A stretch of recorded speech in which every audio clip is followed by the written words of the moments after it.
Hey guys, what's up? Zach from All Strength Training. I'm about to walk out the door to hit legs tonight. This is a great workout to watch if you've had lower back or hip issues. You'll see stuff that I do to work around my own. So stay tuned.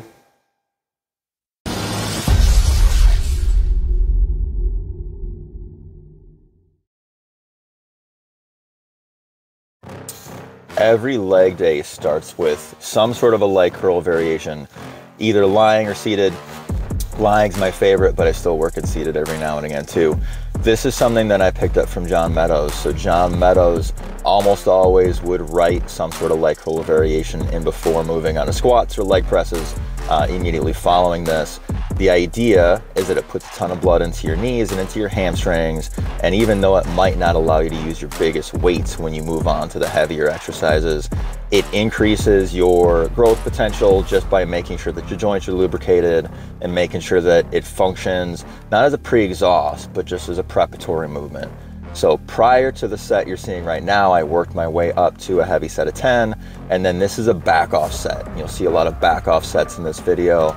After the heaviest weight, when we use a back off set, the goal is to drop the weight by about 30 or 40% and just slow things down, really hammer the contraction and really control the negatives at a lighter weight, just to make sure that we're really kind of ramping up the mind muscle connection there. After hamstring curls, we move on to the Adductor Machine. Now this is a machine that doesn't get a whole lot of credit in terms of muscle growth. It's often kind of treated as a mindless exercise where you might see somebody doing 5 or 6 minutes of it while messing around on their phone. But the goal here is just to fire up the inner thigh muscles. So I'm driving not just my knees, but my feet together at the same time, really trying to push the contraction. I'm leaning into it slightly just because it kind of recreates the position at the bottom of like a squat or a leg press where those muscles need to be on board. So again, this is a back off set, so I've already worked up. And when we're doing adductor work, heavy is kind of a relative term, almost never going below sets of 8, and even on the heavier stuff, still using a ton of control.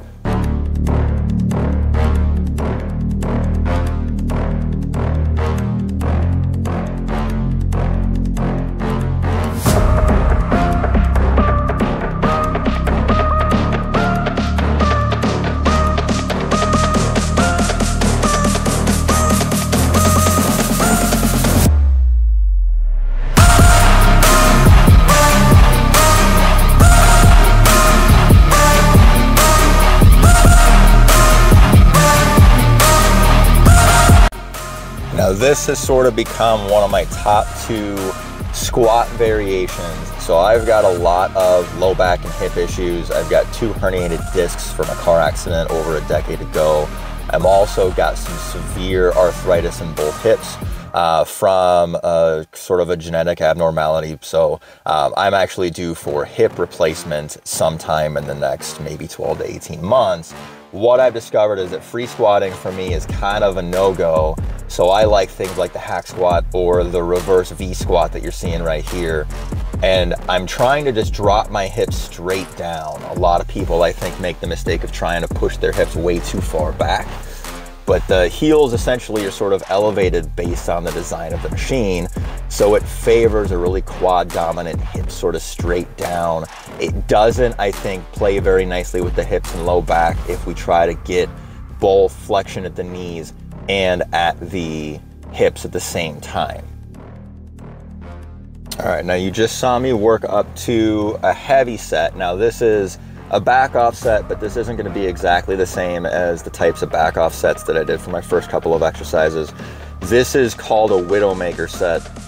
This comes from Dante Trudell, the guy who designed the dog crap training system. A Widowmaker set is basically stripping the weight back a bit and going for a set of 20 with a weight that you couldn't get 20 consecutive reps without having to stop. So usually this might be a weight that you could get maybe 10 or 12 reps without interruption, but we're gonna put pauses in until we hit that 20 reps. So you can see the hips are still getting low. I'm not over accentuating the hips going back.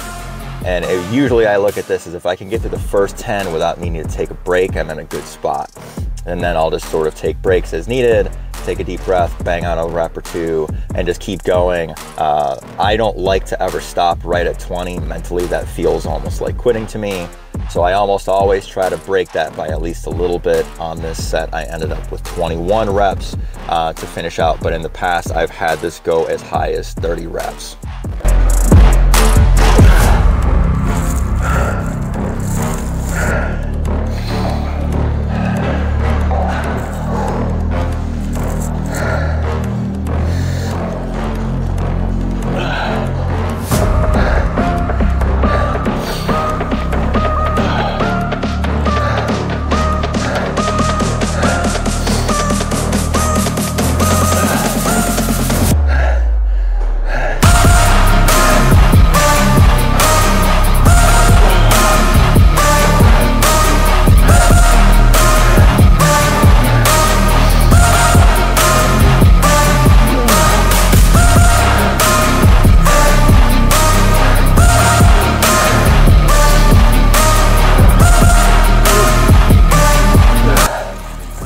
So now we're into leg extensions. I've already done a lot to get the legs going, so you don't need a whole lot. I did one warm-up set on this, about 8 or 10 reps, and then I'm just gonna do 2 really hard sets. I start with a weight that I know I can hit 10 to 12 reps with, trying to contract at the top of the movement as hard as we can, so not just moving the weight up and down. Just going for 2 sets with that weight. Absolutely expecting that the rep count on the second round might not be as high as the first. I only like to rest maybe 60 or 70 seconds. This is purely pump and contraction work, so I don't really care how much weight is on the stack. I want to focus on how much contraction can I get in those quads.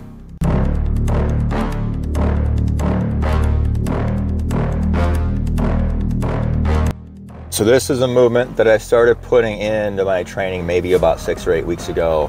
I always want some kind of single leg work. I find that for my glutes and for my inner thighs, single leg work does a ton because of the stability demands that you need when you're only on one leg. I usually like things like split squats, Bulgarian split squats, single leg presses. But what I've been finding with my hips is that the more hip flexion I get, the more impingement I get. So I'm using the V squat again, and I'm trying just to work a step up on it, but it's super strict. So on my back foot, I'm just letting it come down and let it plant, dead stop, and I'm trying to keep my hips in line with my shoulders. If my hips shoot back, all that tension comes out of my quad and it goes into my glute and hamstring, makes it way too easy. So I'm trying to keep the foot flat and just let that knee track forward on each rep. And this workout ends with a superset for the hamstrings and for the glutes. Those are areas that I'm trying to bring up. So this is a good morning again on the V squat. This is a super versatile machine for me. So I like that backwards facing position. I almost never face the conventional way with my back against the pad. So here I'm driving my hips back. And I mentioned with this machine on the squat, the harder you drive your hips back, the harder it makes it to bend your knees. So it's sort of like you can either get the hips straight down and get tons of knee flexion, or we can keep the hips high and up and back with very little knee extension. So you gotta move at the knees or move at the hips. Kind of gotta pick one, but a lot of people sort of do this hybrid sort of thing, which I think just cranks on your lower back way too hard. I don't think it really gives you good work for either. So I'm hitting 12 reps on this, and then actually hit 15 on this set here, and then we're gonna go straight into a hip thrust variation as the second exercise. So this is a Nautilus Hip Thrust machine. You could do this with a bar as well. I just like to do it on the machine version when the gym's busy, so I'm not taking up a squat rack. So when I'm using the machine, instead of letting my hips drop back and underneath the bench, I want to push them down and almost forward.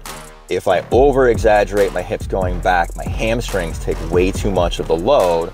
So this is the only way I can do this to really put the tension in my glutes, and my glutes are definitely one of my weakest areas. So every little detail matters. If I can't feel it, I don't care how much weight I've got on that thing, because it's not gonna do anything for growth. All right guys, hopefully you dug that, give it a shot. Huge growth potential on that workout, even if you've got hip issues, low back issues. and not a lot of free weight stuff, tons of machine work, which still is definitely make your legs bigger and better than when you started. So if you like it, make sure you like this video and subscribe to our channel. If you've got questions or feedback, throw them in the comments below if there's other videos you'd like to see, and I will see you guys next time.